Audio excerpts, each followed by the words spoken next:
It is like perfect sunshine, flowers, like just getting into spring patio sipper, which is great for St. Patrick's Day. It brings like these candied notes, plus look how fun it is. So let's go shopping. First ingredient in our Irish 75A is going to be Irish gin. We're using the Drumshambo Gunpowder Irish Gin, which is a gin made with gunpowder tea. I love the idea of using an Irish gin because so often for St. Patty's Day we go to like Guinness or Irish whiskey, and so using a gin cocktail is super fun, and this is the perfect base.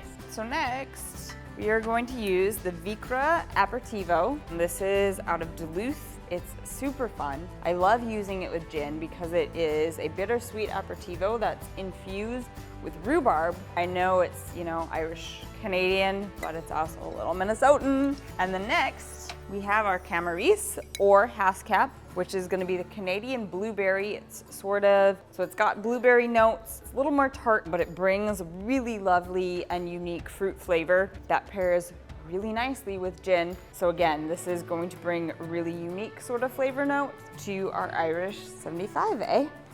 This is a riff on a French 75, which we've done a couple of, but it's a damn good cocktail, so we're gonna do another one.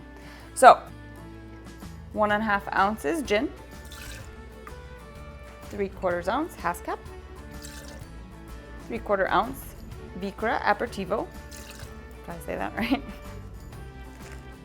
Oh, these are lame limes. All right, ounce lime juice. Ice. Shake that. Champagne flute. Ooh, that's pretty.